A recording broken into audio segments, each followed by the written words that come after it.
Hello everyone, Inquisitor Vaughn here, and in today's video I would like to continue with our Primarch Project deep dives by going into Primarch Project 16, who would be designated Horus Lupercal. For the list of correspondences for this Primarch Project number 16's designated name would be Horus Lupercal. The specialization of war that he and his legion specialized in would be spear tip assault. The aspect of humanity that he embodied would be ambition, and the gene seed organ that I most associate with the Primarch and his legion is the os medulla organ. The 16th Primarch Project station pod would land on the world of Thania. Thania was a planet located in the solar segmentum, which meant it was considerably close to the solar system, being one of its closest neighboring systems, reachable even by ship without using warp travel. Because of its close proximity to Terra, it was amongst the first worlds that had been settled on when humanity expanded out from Terra during the Dark Age of technology. It had been rich in natural resources during this time, and because of this, Thania had been mined deep under its surface across the entire planet in the excavation of such resources. The material wealth of Thania had been harvested early, and so by the time it was rediscovered, it was a barren and feral world whose surface was covered in the decayed remains of industry. However, there existed millions of humans who mostly resided in the abandoned mining tunnels underneath its surface by the time it was rediscovered, nearing the end of the Age of Strife. These people had long since regressed to a techno-tribal state, organizing themselves into vicious gangs that killed and enslaved each other, each gang having their own motives and styles of war. The names of these gangs were many and would only be known due to the preservation of Thania's culture in the Astartes Legion that would recruit from its population. Gang names include the Reavers, the Heathens, the Catulans, and many others. Thania had been rediscovered during the early stages of the Great Crusade by an expedition of the Star Hunters Legion, which would later become known as the White Scars Legion. They observed Thania to be a nest of serpents best destroyed due to the violent nature of its subterranean human population. However, what couldn't be omitted was the amount of technology that remained on the world. This drew the cult of Mars to Thania, which began excavating the surface of the planet. It would be on this world that Primarch Project 16's gestation pod would land. Project 16's early life is a mystery. It is filled with so many contradictions and theories and varying accounts that it's hard to decipher. However, I attempted to for the sake of this video. It is said to be an irrevocable fact that the Emperor did find the project and that he would go on to lead his legion, but that almost all other accounts of his early life are topic for speculation. In available information, it says that the 16th Primarch Project's pod landed on Chthoniya while he was still forming in it. Available information also says that he did not spend his formative years on Thania. This seems like a contradiction, but it can actually make sense due to the details of Project 16's story. What is known about the Primarch Project's early life is that he was found and taken in by one of the gangs of Thania. At this time, the Martian priesthood had rediscovered the world at the direction of the Star Hunters Legion and had begun gathering the remains of technology that was left over on its surface. It is not truly known who ruled Thania before the Imperium would rediscover it. It was clearly a world that had been settled on by humanity because of the population found there. Due to the crumbling hives, manufactorums, and facilities on its surface, some speculate that it was the early Martian priesthood which held sway over Thania. I personally doubt this, as the Martian cult, who revere technology, would not simply leave technology laying around to decay intentionally. Another theory is that Thania was part of an ancient star empire that existed before the dreams of unity had ever possessed humanity. Though this sounds vague and mysterious, it's actually not. If we think about the context of the statement, in the Warhammer 40k universe, humanity began expanding throughout the galaxy from Terra during the Age of Terra, during which humanity colonized the solar system. After colonizing Mars and Mars becoming a hub of technological innovation, humanity was able to create ships that were able to travel further distances, reaching nearby worlds and systems like Thania. This expansion from Terra marked the beginning of the Age of Technology. As the Dark Age of technology progressed, humanity spread further and further out into the galaxy, colonizing new worlds, harvesting resources, and advancing technology. This period of time is the reason why human colonies could be found throughout the galaxy in the 40k universe. With warp travel and astropath being created, humanity was able to pierce deeper and deeper into the void. More importantly, it was able to stay connected to each other across vast distances. The Imperium of Man was not the first galactic human network to exist in the 40k universe. Though what it was called is not known, what is known is that it was a star-spanning empire that existed before the dreams of unity, because there was no separation of humanity at the time to have dreams of unity over.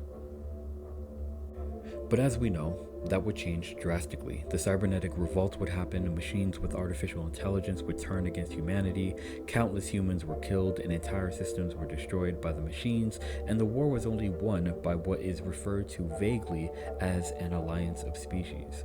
But the Stars Empire that existed before it was ruined. The network of humanity was severed. The colonized worlds had to fend for themselves. This of course included Thania, which explains why its population regressed the way it did.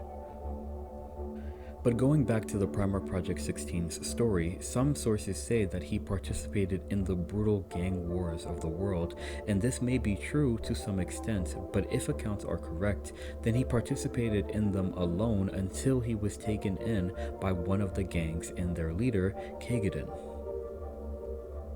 Part of the traditions of Khagadin's gang were to earn kill names that were given to them after they made their first kill. Before this first kill, the members of his gang were given no names. Primarch Project 16's no name was Nergui. Primarch Project Nergui would eventually get into a conflict with a Mechanicum cultist on the surface of Thania after finding his gestation pod. Nergui would kill the Martian cultist, running back to his gang's lair to share that he had made his first kill. Angered at Nergui's carelessness, Khagadin refused to give Nergui a kill name, since he knew that the Martian priesthood would follow him back to their gang lair. True enough, the Martian cult located them and began digging into the gang's lair from above. As everyone died around them in the debris, Khagadin instructed Nergui to kill him in order to receive his kill name. When Nergui did so, something in him was activated and awakened. He began to have memories of the galaxy, of technology, and of humanity itself. Even his physical body began to grow and swell to the size of a Primarch. The kill name that he had been given was apparently Horus. And as the Mechanicum stormed the gang's lair, the Primarch Project stood before them, declaring himself Horus. The account of how Horus and the Emperor met vary. Some say it was the Emperor that found Horus, and others say that Horus himself returned to Terra. Again, this is a situation where both might be true, because there is no information stating that the Emperor himself ever traveled to Thania. Combined with the fact that it was the Mechanicum that Horus encountered first, it's more than possible that the conflict between Horus and the Martian priesthood didn't end with Horus surrendering to the Mechanicum. Using their resources, it's possible that Horus made his way back to Terra by himself. After all, after he was given his kill name and something was awakened within him, he was imbued with memories of the past, of technology, and of humanity. So he could have known where to go after that. This information explains two things. First, it explains the piece of lore stating that Horus didn't spend his formative years on Thania, this meaning he literally did not spend his years as a Primarch on Thania. He only received his kill name and transformed into a Primarch nearing the end of his time on the world. Before that, he was a weak and vulnerable child, indistinguishable from the Thanian population except for the fact that he, unlike most Thanians, didn't have freckles or a rough face. It also explains why the lore says that the Emperor found Horus but doesn't say that he found Horus on Thania. It's likely because Horus was found on Terra when he returned. According to the lore, the Emperor found Horus, and after swearing loyalty and fealty to the Emperor, Horus would be taught and learn directly from the Emperor. If we think about the timeline of when Horus returned to Terra, it was clearly after the Great Crusade had begun and left Terra. However, during its early years, the Wars of Unification were still happening on Terra. According to available information, it was Horus who aided the Emperor in uniting the remaining techno-barbarian nation-states on Terra and facilitated the unification efforts. This points at something different about the upbringing of Horus. While most other Primarch projects were raised and shaped by the worlds that they had landed on and their cultures, though Horus landed on Thania, he made his way back to Terra and learned directly from the Emperor the goals and the visions of the Great Crusade, even helping to make it a reality on Terra. This also means that Horus knew about his legion before he led them. Even as his legion, the 16th Legion, were acquiring Luna for the Emperor, Horus was uniting humanity on Terra and commanding the other legions. The initial recruits of the 16th Legion of Astartes on Terra were taken from the hunter clans of the Judagren Bowl and the slums of the Sensation subplate. What little is known about these people of these areas is that they were ruled by perpetual conflict and violence, as the places that they were recruited from were considered to be the margins of Terran society. These factors would make them an aggressive, remorseless, and independent-spirited people, ideal for the initial recruits to the 16th. The 16th Legion was made at the end of the Unification Wars, at the cusp between that time and the Great Crusade. During this time, the Legion was used to carry out shock assaults upon the enemy, to both start and end conflicts. And it was often said that many of the enemies that they were deployed against didn't even know that they had been fighting in a war. This is interesting wording, and it implies that they were used to get rid of unsuspecting enemies. They would often deploy at dusk or dawn upon large air-wing detachments of stormbirds, storm eagles, and lightning crows, rapidly in contact with the enemy before they could anticipate it. Aggression was a key characteristic of the Legion's tactics. The Legionnaires of the 16th Legion were a serious and somber lot, and their methods of war expressed this as well. Though the Legion didn't have a name at this time, it would become known briefly by names such as the Emperor's Wolves and the Wolves of Terra. Wolves were referred to frequently to describe the Legion, but it didn't refer to the actual animal, which no longer existed on Terra in a natural sense, but as a word used to imply controlled savagery. The Legion's color scheme would be white armor with black trim, and its heraldry would be a white wolf's head. Though wolves no longer existed on Terra, there were canine-like war beasts that were used during the Unification Wars, the product of genetic manipulation which resembled wolves, and their pelts began to be used by the 16th Legion to adorn their commanders. It is important to note that the Wolves of Terra were the first legion to both use the wolf's head as their heraldry and be referred to as wolves. However, it would be the first conflict of the Great Crusade which would give them their official name. The pacification of Luna was one of the most important battles in the Great Crusade. As the reach of the Emperor slowly spread from Terra, Terra's moon, Luna, was to be acquired. As I've talked about in previous videos, in its past, the moon was an epicenter of genetic study, but by the end of the Age of Strife, it had been ruled by the enigmatic Selenor gene cults, who strongly resisted the Emperor and his plans for the Imperium of Man. But the cults had technology that the Emperor needed in order to produce Astartes at greater numbers, and so Luna had to be pacified. 3 legions were chosen by the Emperor for this battle: the Imperial Fists, the Warborn, and the Wolves of Terra. The Wolves' ships had cut power to their systems shortly after leaving Terra's surface, and were thus undetectable. As the Imperial Fists and Warborn ships began to take heavy fire from the weapons batteries on the surface of the moon, the Wolves' fleet was able to make it to the surface without much damage being done to them. Once on the moon, the Legion had to fight against the Gene Cult's cybernetic armies. Under the command of the Emperor himself and the Praetor and Master of the Legion, Maral Lupus, also known as the White Wolf, the 16th Legion, along with the Fists and the Warborn, fought and eventually forced the Selenor Gene Cults into submission. The Selenor surrendered, and the 16th Legion earned their name, the Luna Wolves. This designation influenced their heraldry, with a crescent moon symbol being placed underneath the white wolf head heraldry. It was after the pacification of Luna that Horus was officially given command of the Luna Wolves. There's no information on how that transition of leadership happened, but it can only be assumed to have been a smooth transition. When Horus took leadership of the Legion's heraldry was changed again, with the white wolf's head being replaced by a black wolf's head, and the crescent being placed underneath the wolf rather than at its side. This change was likely due to the white wolf symbol representing their previous Legion master, Maral Lupus, the White Wolf.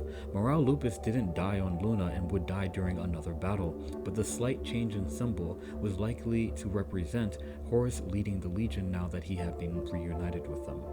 With Luna and his facilities acquired, the Astartes could be produced at far higher numbers. It was after the pacification of Luna that the recruits of the 16th Legion began to be taken from other places than Terra. It was theoretically Horus who had decided to recruit the Thonian population, but this would only happen after the Emperor secured the alliance of Mars, because it was after this alliance that the Imperium was able to acquire ships to travel further distances from the Sol system. It is said that Horus was instrumental in this alliance between Terra and Mars. Interesting to note, during this time, Horus would be clad in a prototype suit of power armor called the Serpent's Scales. It is the same armor that we usually see Horus portrayed in, but it looked a bit different than the armor we usually see him portrayed in artwork. While it was the white and gold cataphractii type armor we see him in artwork of him, the early armor did not have the red eyes, and while it did have a wolf-like pelt draped over it, as customary of the 16th Legion commanders, it did not have the specific wolf pelt draped over it that it would later have. These are things that would be added over time. Again, this is further proof of Horus Lupercal's position in the alliance between Mars and Terra, and he would be the first Primarch to be outfitted in armor made directly from Mars. This armor was the first of its kind, and Horus is known to have encouraged the new range of armor being created by Mars as part of this alliance, which was called the Tactical Dreadnought Armor Project. Because of this, the Luna Wolves would be the first Legion to have access to the bulky cataphractii Terminator plate. As the Luna Wolves prepared to spread the Great Crusade further out into the galaxy, they were bolstered by new recruits gathered from Thonia. The human population of Thonia was harvested nearly in its entirety, with the adults forced into the Imperial militia and the tens of thousands of youth transported to Luna to be transformed into the Astartes of the 16th Legion. The incorporation of this population into the Legion slowly changed its expression and even influenced changes to its organization. Horus was by location of his emergence from his gestation pod, Thonian. Not only that, but he was an initiated gang member whose name was his kill name. Though he was the only survivor of his gang, his status, while it didn't mean anything to those in Terra, meant something to the Thonians. Their Primarch was essentially one of them. Therefore, Horus did not suppress the expression of Thonians' gang culture in society, but encouraged it and incorporated it into the structure of the Legion. Aesthetically, the Legion would slowly start to express degrees of barbarity. Spikes would adorn their armor, top knots and mohawks would be sported by the legionnaires of the 16th Legion. Intentional, symbolic battle scarring on the armor was a common practice in the Legion. Thonian was spoken amongst the Astartes recruited from that homeworld. As the Terran population in the Legion decreased due to attrition, more and more of the Thonian traditions began to replace the Terran traditions of the 16th Legion, and it only increased in expression over time. The second greatest battle that the Luna Wolves fought was the Ullanor Crusade against one of the largest orc empires that the Imperium of Man would ever encounter. Consequently, it was also one of the largest battles ever fought in the Great Crusade, calling on millions of human militia and the majority of multiple Astartes legions and their primarchs. The Emperor himself participated in this crusade to combat the Orc Empire of Ullanor, led by the Orc Overlord Erlak Erg and the millions of orcs under his command. To describe the battle would mean to make another video, but in a nutshell, it was an overwhelming victory for the Imperium of Man, largely thanks to Horus Lupercal and the Luna Wolves Legion. While the other legions present would attack the outer planets of the system in order to draw the orc fleets away from the primary world of Ullanor, once the orcs fell for the bait, the Luna Wolves fleet spearheaded to the primary world. Horus's goal was to attack the primary fortress and destroy the warlord of the empire, and that's exactly what he did. He and his legion made planetfall directly into the primary fortress of the planet, and Horus, accompanied by 10 of his elite Terminator bodyguard, ascended up the Tower of Ullanor, slaughtering orcs as they went. Because the fighting was so dense, the Terminators couldn't use their bolt guns, otherwise they risked accidentally shooting Horus, and so the fighting was close combat only, with Horus using a pair of twin lightning claws and his bodyguards using whatever close combat weapons they had at the time. Finally, Horus was able to reach the top of the tower and engage the truly massive orc warlord known as Erlak Erg. Despite the immensity of the Xenos warlord, Horus was able to wound the beast, incapacitating it and lifting it up in the air, bringing it to an opening at the top of the tower and throwing it out of the tower. Its body exploded on impact from the height that it was thrown, and just like that, the leader of the largest orc empire the Imperium ever encountered was dead. Leaderless, the orcs fell upon each other, and because of their sudden infighting, the Imperial forces were able to capitalize on their infighting and make short work of the Xenos. Killing the orc warlord came at a high price to Horus, however. All but one of his elite Terminator bodyguards had died in the fighting. This one bodyguard was called Ezekiel Abaddon, an immense and brutal Astartes in his own right. The imperial victory of the Ullanor Crusade was called the Triumph of Ullanor. It was such an important victory to the Imperium that it was celebrated as one of the greatest achievements of the Great Crusade. The celebration was huge and symbolic. Medals had been given to every militiaman that survived, made from the gold bolter shells that had been spent in the campaign. The surface of Ullanor was completely transformed into a setting of imperial glory and power. Besides the importance of the battle's victory, the Triumph of Ullanor was important for another reason. It was at Ullanor that the Emperor let it be known that he would be retiring from the Great Crusade and returning to Terra to work on a project that would further the reach and ability of humanity. In his place, the Emperor assigned Horus Lupercal as War Master, the commander of all the Imperial forces that would continue the Great Crusade into the stars, including the other Primarchs. To mark this elevation of command, Horus's armor was adorned with the red eye symbol called the Eye of Terra. It was a symbol representing the Emperor's constant vigil over the galaxy and over mankind itself. It represented Horus's authority as War Master given directly by the Emperor himself, and it also represented his favor, as the Luna Wolves were also given the ability to bear this symbol as well. Not only this, but the Emperor also gifted Horus an immense power maul that he himself made called Worldbreaker, not only as a weapon but as a symbol of Horus's office as War Master. The news of the Emperor returning to Terra along with the elevation of Horus over his brother Primarchs would cause deep emotions of abandonment and envy in some of the other Primarchs, which would lead them down the path of damnation. It is important to note here that Horus, in his wisdom, did not want to be elevated to War Master over his brothers, rightfully concerned that it would cause division, but he also acknowledged that he was the best candidate for the role. It wasn't a prideful thing. Horus was a brilliant commander and strategist. He was charismatic and inspiring, brutal but noble, and he had the Emperor's favor above all. Horus, being the first Primarch to be discovered, had commanded many of the other legions before their Primarchs had been discovered. He knew the purpose for which most of them were made and learned their strategic value during the Crusade.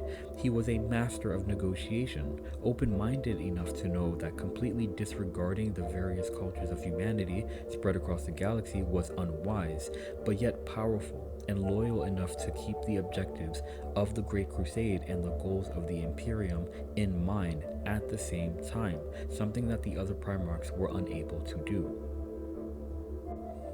Horus Lupercal was the best candidate for War Master of the Imperium, and though there was reluctance initially, he would eventually take the role in stride. Before the Emperor left for Terra, he suggested to Horus that he rename his legion to cement his role as War Master. The Emperor suggested the legion name to become the Sons of Horus. To this, Horus respectfully declined, but it would be an idea that would be reconsidered later on. It would be the Interrex campaign that would be the start of a series of unfortunate events which would lead to the eventual corruption of Horus Lupercal. We fans of the 40k universe know the phrase Magnus did nothing wrong. This statement is false, as Magnus did many things wrong, though unintentionally.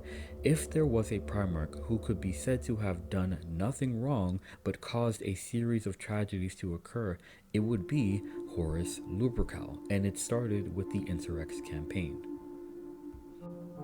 As said earlier, Horus understood the importance of negotiation and open-mindedness when it came to reincorporating the various cultures of humanity into the Imperium of Man, acknowledging them through their cultural lens and tradition. Repeatedly, his open-mindedness would lead to the growth of the Imperium and the integration of new cultures into its networks.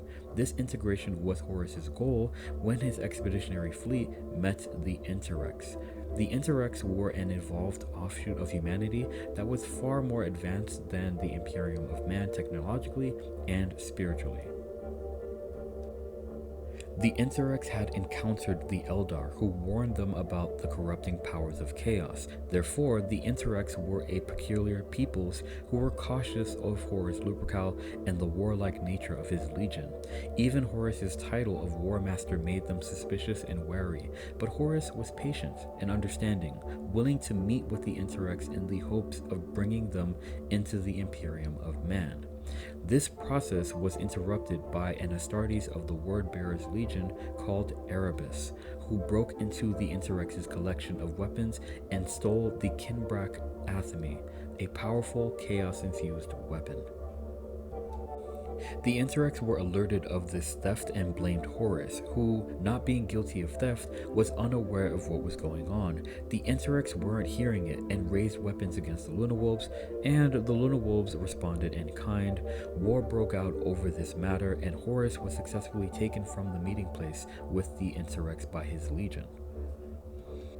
The Antarex would later be destroyed in a later campaign, but it was after this campaign that Horus became increasingly concerned that the other legions and their primarchs did not give his own legion the honor that they deserved under him as their war master. So, at the urging of the primarch Sanguinius, he took up the offer initially made by the emperor and changed his legion's name and heraldry. The Luna Wolves became the Sons of Horus, and their heraldry became the Eye of Terra.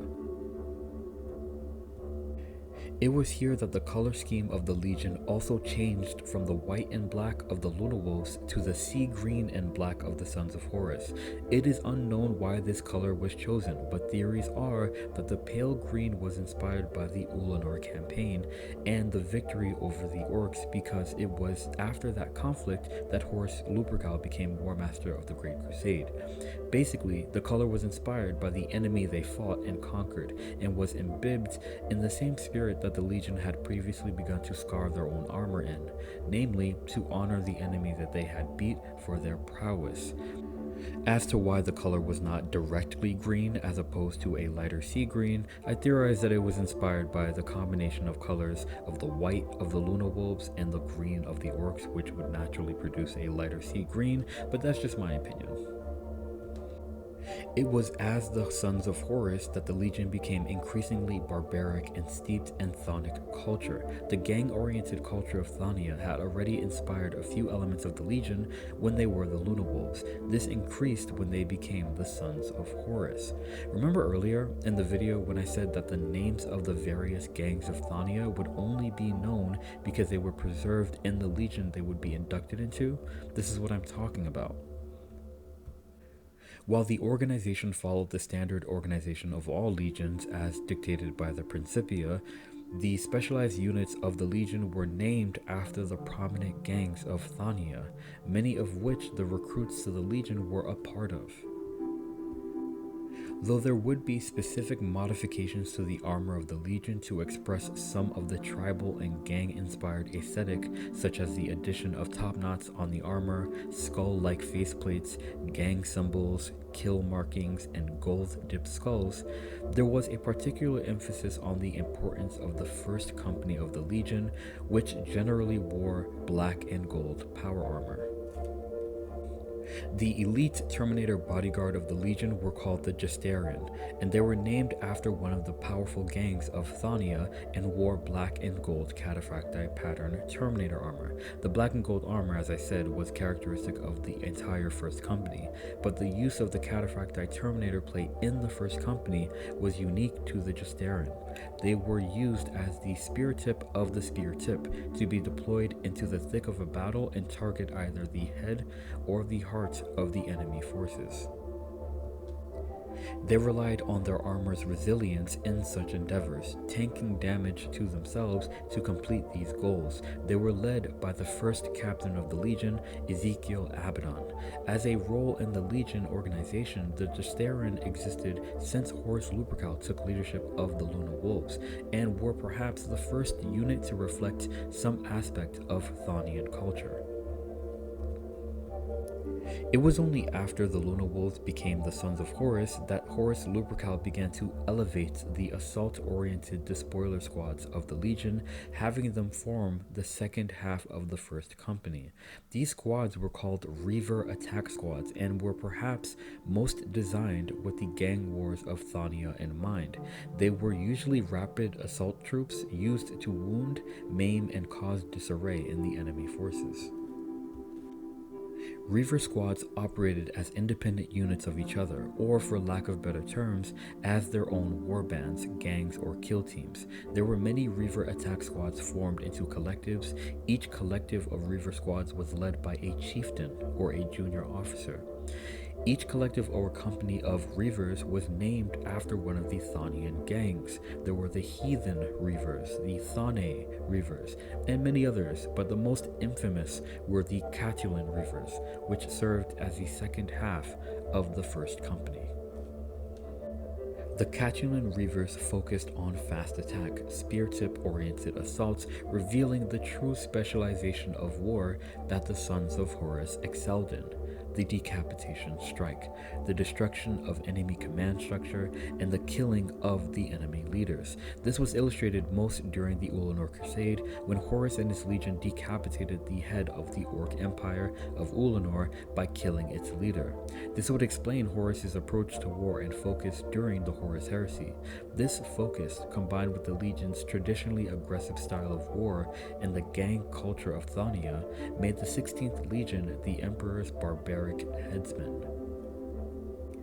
Before we talk about the fall of Horus to the powers of chaos, I want to take some time to talk about the themes of the 16th Legion now, because it changes drastically later on in his story. All legions are the conglomeration of themes, but few are so vague and subtle as the 16th Legion. If we start with the area that the initial recruits were taken from, the Judegan Bowl and the slums of the Subsation subplate, we don't actually know where these locations were located on Terra. The phrase subplate might be referencing the orbital plates that hover above Terra's surface and were vast enough for populations to live on. These orbital plates were created during the Dark Age of technology, and Terra actually had a few of them. If this is what is being referred to in the origin story of the 16th Legion, then subplate might indicate that the plate was attached to a larger plate or somehow connected to it, or was somehow not fully a plate at all. Being that the environment that the early recruits came from was described as the margins of Terran society, and the specific word to describe the subplate was slums, the population of people that were used as the initial recruits to the Legion were extremely poor and impoverished. While the Sensation subplate might indicate an orbital plate slum, the Judegan Bowl might indicate an ocean. After the Age of Old Night, large bodies of water didn't exist on Terra, and so empty basins where oceans or bodies of water used to be could be referred to in the far future as bowls. While Judegan and Sensation both sound similar to other words, Judegan being a name used in Thailand and Sensation sounding similar to Samsara, which is the Buddhist concept of the wheel of suffering human souls undergo, they also could possibly mean nothing and be made up words. Unlike almost every other legion that we have went over already, the origin story of the 16th Legion might not have any real or historical correspondences or origins. The 16th was unique because it was a legion that was recruited not from a place or an area representing the ancient past of Terra, but a place representing the far future, both on Terra and on Thania. On Terra, the recruits were, theoretically, from the slums built upon levitating platforms, which were manifestations and the remains of the Dark Age of technology. And on Thania, the world was essentially a broken down hive whose population was subterranean, tribal, and violent. I think the origin story of the 16th Legion's recruits represents a series of concepts rather than a historical correspondence or hint. It represents the concepts of poverty, survival, and violence in a post-apocalyptic but futuristic world. However, though the origin story represents these things and these concepts, the legion that they would be made into undeniably represents Rome. In a similar way to how I grouped the Night Lords, the Iron Hands, and the Death Guard into an imaginative group called the Old Albion clans because of their shared origin stories being in Old Albia, the 16th Legion can be grouped together with the 13th Legion, which would later become the Warborn and the Ultramarines, and the 7th Legion, which would be known as the Imperial Fists, into a category that I like to call the Roman legions, because these legions were most inspired by the ideals of the Roman legions. This is further confirmed by a few details of the 16th story. For example, they were made during the ending years of the Unification Wars and used to start and end battles with potential enemies of the growing Imperium on Terra. Their early approach to war was a conglomerate of the other legions' approach to war. Objectively, they would attack at dawn or dusk like the Death Guard or the Blood Angels. Upon air-wing detachments like the Raven Guard were aggressive like the Routs, etc., etc. This is probably most evident in the fact that the 16th was one of the 3 legions chosen to fight in the pacification of Luna. As the first battle of the Great Crusade that occurred off of Terra, the Emperor selected the 16th because, like the 13th and the 7th, they represented an aspect of the Great Crusade and the future of the legions instead of representing the past and the horrors of Old Night like the old Albion clan legions did. The Imperial Fists were crusaders of the Imperial Truth, whose prerogative was expansion of the Imperium and the establishment of civilization through fortress building across its territory. The Warborn, who would later be called the Ultramarines, were imperialists without peer, eager to spread out and incorporate the various cultures of humanity into the Imperium and raise them up to their ideals. The 16th represented the war aspect of the Great Crusade and were the first wolves of Terra, the teeth of the Great Crusade, its aggressive and martial arm that would subjugate its enemies through force.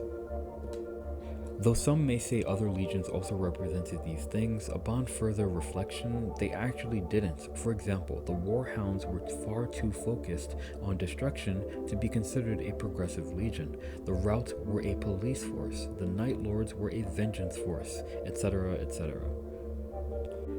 Other things that add to the Roman illusion include the metaphorical description of the legion as the emperor's wolves, rather than the literal reality of them being part wolf like the space wolves would later be. They were wolves because they were aggressive, and Rome was considered the wolf of the world in how it conquered the world around it with unrelenting aggression. The wearing of canine-like pelts was a symbol of their ferocity in a similar way to how Roman commanders might wear a fur to represent status, rank, and accomplishment. If we look at the Roman legions primarchs, they each represent Rome in some way. Rogodorn and his gold and red, which were the colors of the Roman legion, Rebute Guilliman heralding from a world that was inspired by the old Roman culture and aesthetic. Horus, who traveled back to Terra from Thania earlier in his life, came to be known as the Lupercal, though we aren't given any reason why. The word Lupercal is a word connected to the founding of Rome. It was the name of the cave where Romulus and Remus were suckled by the she-wolf that would assure they survived until they were found by a farmer. They would go on to found Rome. Horus Lupercal was the same as saying Horus the Wolf, and of course the Roman illusions were strictly militaristic because the Astartes legions were organized based on the Principia Bellicosa, itself inspired by the organizations of the Roman legions of Earth's ancient history. But just as the 16th Legion represented the rise of Rome and the spirit of Rome, it also represents its fall. Though Lupercal was the cave where the founders of Rome would survive, it's also the name of a pagan holiday, Lupercalia, to celebrate Lupercus, the Roman version of the god Pan, the god that protects farmers and wild animals. This is a direct theme that we will return to later in the video. But going back to other themes of the Legion, Thania is based on the word Thonic, which means something that originates in the underworld, and was a fitting word to describe the human population of the planet as they were subterranean, violent, and were of dark persuasion. The no-name that Horus was given on Thania by the gang leader Kagadan was Nergui. Nergui is Mongolian and literally means nameless. Horus is transformed into his Primarch self after an act that could be considered patricide, the killing of his father.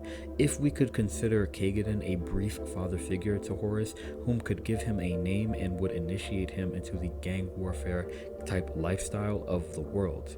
The name given was Horus. The fact that Horus was transformed into his Primarch self after receiving this name, as if it was a trigger word to a sleeper agent, suggests that Horus might have been his true name. But then again, it might have not been the name that influenced the changes, but the act itself. Of course, the only real-world correspondence to the name Horus was to the deity in Egyptian mythology, the sky god of health and protection. It's not like Kagedon could have ever understood the meaning behind the name, and perhaps it was a different name or it had a different meaning on Chthania. But for us who are researching the history of the Legion and the Primarch, I think it's a intentional theme marker, and here's why. Contrary to popular belief, the Eye of Terra symbol was not based on the Egyptian symbol called the Eye of Horus, despite its name and despite the fact that it would later be called that in the storyline. The Thousand Sons Legion used the Eye of Horus symbol more directly in terms of its original usage. However, certain elements of the mythology of the Egyptian god Horus loosely relate to Horus Lupercal's story. For example, the lunar symbology of the early Legion. When the 16th Legion became the Luna Wolves, the reference to the moon was obvious, with the crescent possibly representing the phase of the moon in the night sky when the legions conducted the pacification of Luna. However, the Egyptian symbol for the Eye of Horus was a lunar symbol, a symbol connected to the moon. Because the Egyptian god Horus was the god of the sky, the sun and the moon were considered his eyes. In conflict with another Egyptian god, the Egyptian god Horus's left eye, which represents the moon, would be ripped out but would later be restored. This Egyptian story explains the phases of the moon, with the 4 phases between new moon and full moon representing Horus's eye being restored in Egyptian mythology. I know some of you are asking yourselves, like, what does this have to do with Horus Lupercal? Well, it has to do with his organization known as the Mournival. Part of the Legion structure was a sub-organization called the Mournival. It was basically an advisory council to Horus. It would be composed of 4 Astartes of the Legion, and each of these Astartes had a phase of the moon associated with them. Each Astarte of the Mournival would be selected because they had a personal character that helped Horus remain mentally and temperamentally balanced in his decision-making. In one account, Horus corresponds them to the collars, the 4 fluids of the body that controlled the health of the body: choler, phlegm, melancholia, and sanguinity. The ancient Greeks believed that these 4 fluids were the key to health. As long as all 4 were present in the right amounts, the body was considered healthy. But if one was missing or had less presence than the others, then the body was unhealthy and sick. The 4 advisors of the Mournival naturally embodied these aspects as personalities. Because of this, their advice kept Horus, metaphorically, healthy and on the side of angels, as Horus would say in one account. Horus expressed that he needed the Mournival and that he valued their counsel above all. At the height of the Great Crusade, the 4 Astartes that served on the Mournival were Ezekiel Abaddon, Horus Aximand, Tariq Torgadon, and Gabriel Loken. Each represented one of the collars, and it's confirmed when some of the members would be replaced by others who also represented the same collar. Why was this group called the Mournival, and why were there only 4 members? Well, besides the fact that there are 4 collars and the 4 phases of the moon, the Mournival could have been called such because of Egyptian mythos. The Egyptian god Horus had 4 sons, which explains the number, and these 4 sons were all connected to funeral rites in Egypt, thus explaining the name the Mournival. But let us move away from the themes of the 16th Legion and to the story of Horus Lupercal's fall to chaos. Both the 16th Legion and Horus Lupercal's fall to chaos began on Davin. Horus's fall to chaos was the plot of another Primarch project, Logar, the Primarch of the Wordbearers Legion, whose legion will be getting their own video. And so in this video I will just say that Logar believed the Emperor to be a god, and the Emperor reprimanded him for spreading that belief throughout the Imperium. Humiliated, Logar would search for other gods to worship, which led him to meeting and worshipping the gods of chaos. Logar was, in truth, the first betrayer, but kept it in secret and schemed a variety of plots to get his brothers to become champions of chaos and overthrow the emperor. So good was Logar at hiding it that no one knew his alliance to the forces of chaos until it was too late. Logar had already sworn himself to the dark powers by the end of the Ulanor campaign, and with such a magnanimous character, like Horus being War Master, Logar made it a goal to corrupt him. However, Logar knew that Horus was too loyal to switch to the forces of chaos, and so he would have to be forced. The chosen emissary of corruption would be Erebus, first captain of the Wordbearers Legion. It was Erebus who broke into the weapon collection of the Insurrects and stole the Athame blade that was infused with chaos energy. Then Erebus would implant himself amongst the sons of Horus, spreading dissent by encouraging them to be more loyal to Horus than to the Emperor, who was of course very far away in On Terra instead of leading the Great Crusade like he should be.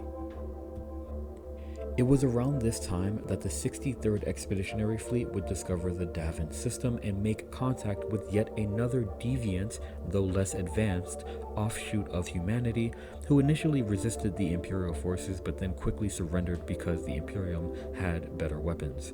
The tribal peoples were clearly abhumans, but Horus allowed them to live because he was impressed at their willingness to learn a new way of life. When the Davinite tribal peoples learned the ways of the Imperium, the sons of Horus also learned the ways of the Davinite tribes, specifically in the tradition of the Warrior Lodge. In the Davinite Warrior Lodge, warriors were able to exist in the same space with and communicate openly with their fellow warriors regardless of the rank or position that they had, without the barriers of rank and authority limiting communication. This practice was almost in direct opposite to how the Imperial forces went about interaction throughout the ranks, which was primarily ruled by respect, reservation, and observation of status.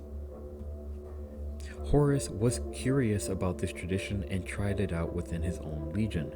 This warrior lodge had to be hidden away from those who were not part of the lodge, and those who were members would meet in secret upon the ships of the expeditionary fleet. The existence of the warrior lodge in the legion created an in-group that transcended hierarchy, and while it created closer bonds between the sons of Horus who were in the lodge, it also spelled the dissolution of structure much later in their story. The compliance of Davin was rather short and uneventful, and the sons of Horus would move on from the system. The word-bearers would be left in charge of bringing the peoples into the imperial truth, and a personal friend of Horus, Eugen Temba, was made the planetary governor of Davin. However, Horus would be called back to Davin sometime later by the word-bearers, who claimed that Eugen Temba turned against the emperor. Taking it as a personal insult that someone he recommended to position would turn against the emperor, Horus was furious and attacked Davin himself with a few hundred of his warriors. The environment of Davin completely changed. Deserts had been turned into sickness-filled swamps, and the population had largely transformed into zombie-like beings which attacked the sons of Horus, pulling them down under the swamp's murky depths or otherwise devouring them. Horus was isolated from his men while searching for Temba in a downed ship. Upon finding Temba, Horus would kill the horrifically transformed thing of a man, but in the process of doing so, Horus was stabbed by the Athame blade that had been taken from the Insurrects. This blade was empowered by the chaos god Nergal, the god of death and decay, and Horus quickly lost the ability to walk, falling into the murky waters barely alive. The Mournival found their Primarch in this state and rushed him to their ship. The Medicaid personnel tried their best to save Horus, and the sons of Horus had never been so terrified in their lives. Their Primarch could have died. But Erebus, the first captain of the Wordbearers, told the Mournival that he knew a place of healing on Davin, and this place was called the Serpent's Lodge. In reality, though, the Lodge was a chaos cult on Davin, but the Mournival made the decision to take him there without knowing that information. While Horus was in his comatose state, he had a vision of Erebus, who planted the seeds of heresy in Horus's heart and weaponized Horus's submerged emotions about the Emperor abandoning the crusade and the Emperor claiming the victories of the crusade as his own. Erebus showed Horus that the Emperor lied about the imperial truth, that gods did exist, and the Emperor knew this, essentially lying not only to humanity but to his sons and to Horus, his favorite son. Horus would awaken from this comatose state, and he appeared to be miraculously healed, but he was corrupted by chaos, and this is how Horus Lupercal fell to chaos. Just as Horus was the best candidate for the position of War Master, he was also the best candidate to have corrupted by the forces of chaos, largely because he was War Master and in command of the Imperium's armies. He was able to move the forces of the Imperium across the galaxy like chess pieces across a board, only this time toward nefarious ends. He would operate under the guise of loyalty while actively plotting against the Emperor on Terra. Those Primarch brothers he was able to convince on his side, he kept close, while those he did not trust he isolated and set traps for. One of the most important allies that Horus Lupercal would have would be with Kelbor Hal. Kelbor Hal was a priest of the Martian cult who was brilliant but had been skeptical about the Emperor of Mankind claiming to be the Omnissiah, and hadn't trusted him since the Emperor arrived at Mars. Horus would go to great lengths and make enticing deals with Kelbor to persuade him to the War Master's cause. Once he did, Horus secured a portion of the Martian priesthood and the supplies that he would need to conduct his war. It was also during this time that Kelbor Hal would begin making modifications to Horus's armor, the Serpent's Scales. As Horus descended further into treachery, the color of his armor was changed from green and gold to black and gold, and the characteristic wolf-like pelt that he would have adorning his armor was replaced by an actual wolf pelt, a monstrous wolf he had killed while on Davin. From here, we understand why Horus is known now as the Arch-Betrayer. During Horus's comatose state, while he was being persuaded by Erebus to betray the Emperor, the Primarch Magnus, through the use of sorcery, tried to convince Horus against it. Horus would be persuaded by Erebus, and Magnus would try to warn the Emperor. The Emperor didn't believe Magnus and saw him as the traitor, sending Leman Russ to Prospero. Horus manipulates the message given by the Emperor and tricks Leman Russ into assaulting Prospero instead of arresting Magnus like what he was supposed to do. Magnus ends up falling to chaos. By this time, Horus had an alliance of the Primarch Mortarion and the Primarch Fulgrim, and together the three Primarchs would rid their own legion of their loyalist elements during the Istvan III atrocity. It was during the Istvan III atrocity that elements loyal to the Emperor from each of those legions were deployed onto Istvan III under the guise of bringing it back into imperial compliance. Once the loyalist elements had been deployed, the traitorous elements of the Death Guard virus-bombed the surface of the world from orbit. Hundreds of thousands of Astartes collapsed as their flesh melted off their bones and their blood boiled into air. When the virus cleared from the air, the surface battle began as brother turned against brother in slaughter. Despite the utter confusion of the situation, the loyalists held their own even as their numbers steadily decreased. Eventually, the traitor forces were recalled from the final bastion of the loyalists. The War Master then had this location bombed from orbit, killing all of them. The Istvan III atrocity was the official beginning of the Horus heresy, the battle that characterized it. It showed Horus's full commitment to the cause he now pledged himself to. To go over the Horus Heresy and all the things that happened therein is not the purpose of this video. To do so would make this video exponentially longer, but to sum it up, Horus's goal was to destroy the Emperor, and he would carve a bloody path to Terra in order to do so. The galaxy was thrust into a civil war that it would never truly heal from. Untold trillions of humans lost their lives in the conflict. Worlds were destroyed and systems were raised. The warp bled into reality, and 6 Primarchs were killed in this galaxy-spanning battle. The Horus Heresy was the death of the Great Crusade and the dream of unity. Horus Lupercal is the face of this calamity, which is why this period of time is known as the Horus Heresy.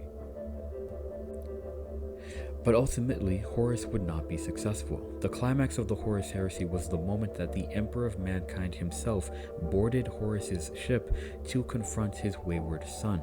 Upon seeing the broken, desecrated body of Sanguinius, the Emperor finally accepted that Horus was beyond redemption, and in a battle during which the Emperor himself was mortally wounded, Horus was killed by the Emperor through both physical and psychic means. When we look at the overall story, we have to ask ourselves, why? Why did Horus Lupercal, the Wolf of the Great Crusade, the most favored amongst the Primarchs and the champion of the Imperium, betray the Emperor? Though it is obvious that before he was corrupted on Davin, he was loyal to the Emperor and the Great Crusade, many believe that it wasn't the physical corruption that led him astray, but that it was his own nature.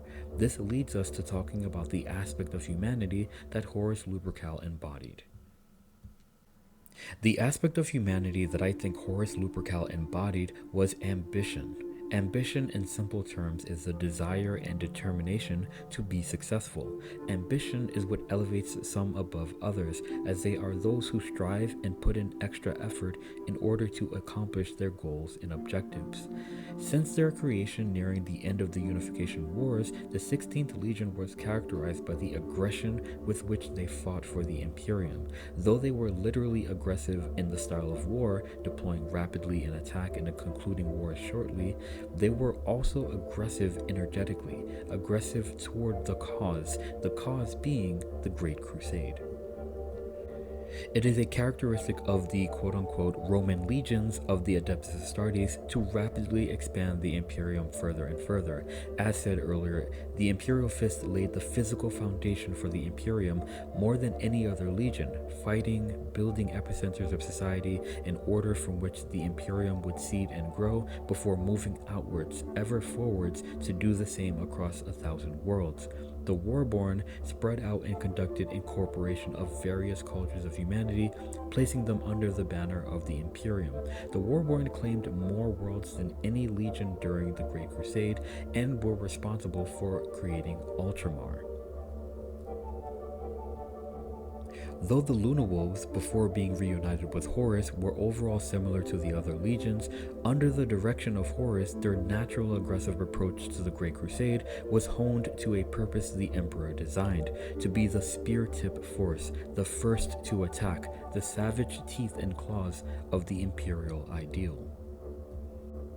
Something that is understood more when Horus's story is seen in its entirety is that Horus was more than just a warrior. He was a leader without peer. Multiple times in his narrative we hear him described as a brilliant strategist and powerful commander, and a word often used to describe him and the way he carried himself is charismatic. To be charismatic is to have an attractiveness about oneself, a charm or allure that inspired loyalty and devotion from others. All of the Primarchs were designed to be charismatic. It was essential for unification of humanity that its leaders could inspire loyalty from those who would follow them. But Horus was the most charismatic of them all, and this made him a great leader. So much so that as War Master, he even had the charisma to lead the other Primarchs. We know that Horus was ambitious, but all Primarchs could be said to have been ambitious, all driven toward greatness in their own ways. But if we look at things closely, the other Primarchs' ambitions were specifically attributed toward aspects of the Great Crusade.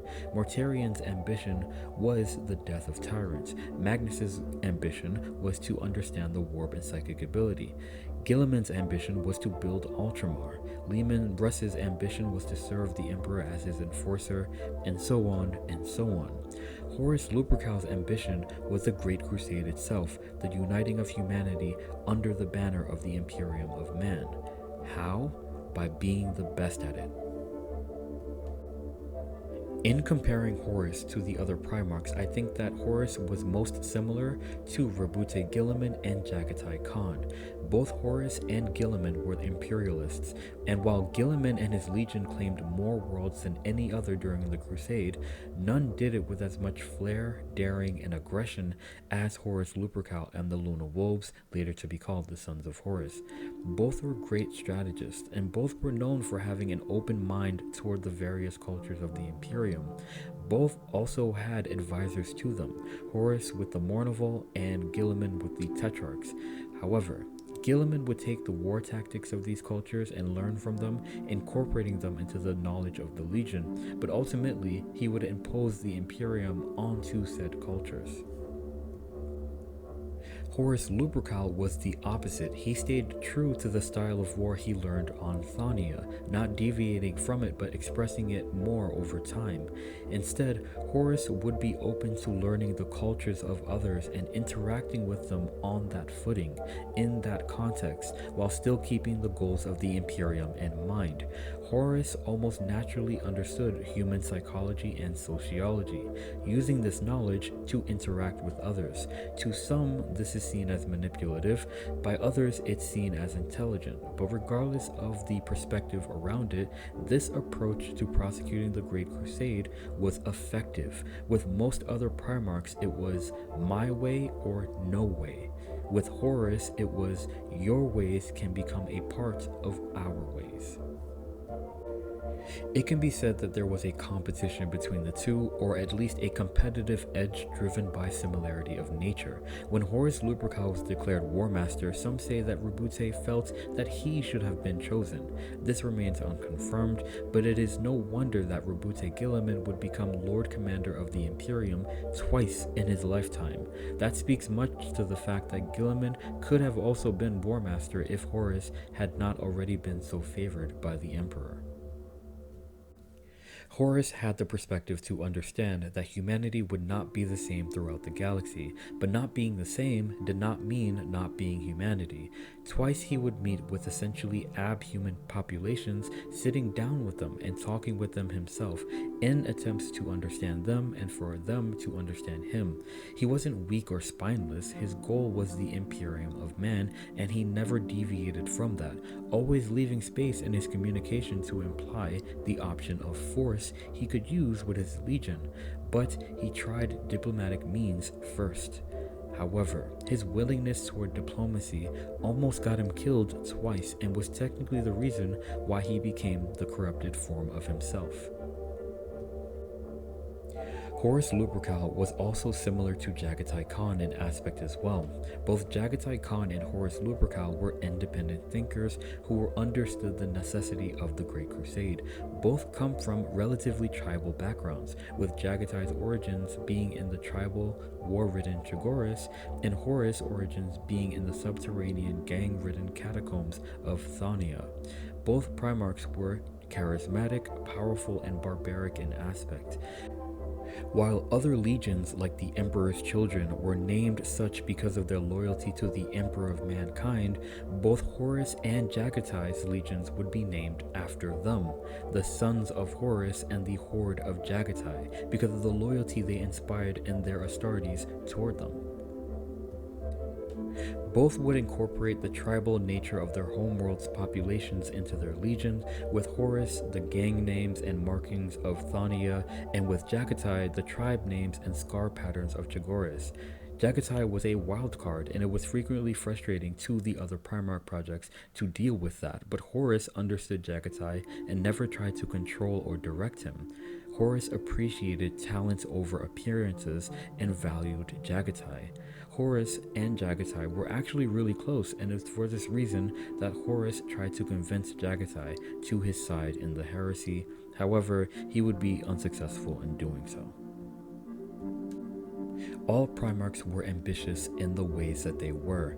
What made Horus different was that he was determined to be the best of all his Primarch brothers. Indeed, him being the first Primarch to be discovered and being practically raised and tutored by the Emperor himself filled him with pride and a sense of self-importance. The uncrowned princes of the First Legion had a very similar reaction, and just like the Angels of Death, Horus would become driven to be the best at as many things as he could. In the many interpretations of the 40k universe, there are those who say that Horus's nature as an ambitious Primarch is the reason why he fell to chaos, but in my opinion, that is irrational thinking. It is interesting indeed how people demonize ambition as if it is evil. Wanting to be the best is looked down upon by many others. However, the Emperor himself both made Horus this way and raised him up to be this way, so how could he have been anything else but ambitious? While he was ambitious toward the Great Crusade, it was seen as a power and a beneficial drive, but when he falls to chaos, his ambition is seen as detrimental and something that has always been. That is not reasonable thinking. Horus's nature didn't change after he was corrupted. His nature was weaponized by the forces of chaos. Horus was himself and was aware of the destruction he was wreaking upon the galaxy, but he was also under the influence of chaos and dark forces. While it is not my intention to play devil's advocate, I do believe that we should identify the actual devil in the situation, Logar, and his messenger, Erebus. If Horus had not been stabbed by a chaos-infused blade and convinced to the side of chaos, the Horus heresy would have never happened. But Horus was chosen specifically for his power, his ambition, and his influence. Erebus stole the weapon and used it against Horus through the corrupted planetary governor of Davin, who at the time was a close friend of Horus. Horus returned to Davin because he was lied to by the word bearers and was furious that someone he elevated to power would betray the emperor. Like Perturabo, Horus fell because he embarked on doing something out of loyalty. Because of his position and how influential he was, his falling was basically the death of the Great Crusade. To emphasize just how much Horus was still ambitious after his corruption, we have to talk briefly about Molech. Molech was an imperial world that had a warp gate underneath its surface, and in the lore it was visited 3 times. First by the Emperor, who used the gate to commune with the powers of chaos and bargained for the powers he would need to create the Primarchs. I talked about this in the Magnus video.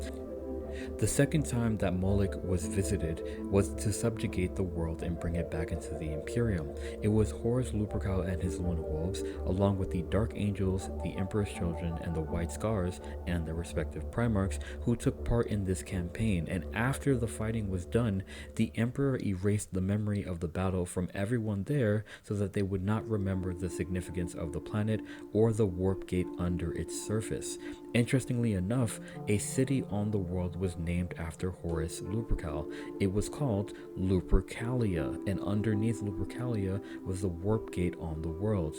As said earlier in the video, Lupercalia has its connection to paganism and old gods, and in the context of 40k universe, doubled as a reference to the gods of chaos. The third time was at the Battle of Molech, when in his corrupted state, Horus remembered the significance of Molech and attempted to enter the warp gate in order to obtain the same powers the Emperor did in order to aid him in his cause. Horus emerged from the warp gate significantly empowered by the forces of chaos, further in its grasp.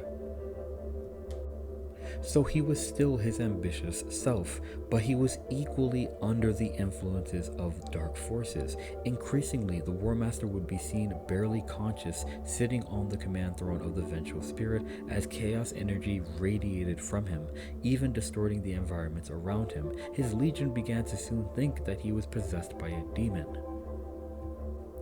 To further emphasize that Horus was under the influence of dark forces in his actions, twice was Horus wounded after his corruption in such a way that it revealed the real Horus underneath the monster he had become. First was the incident where Horus was fighting Leman Russ and was stabbed by the spear of Russ during the Battle of Trisolian.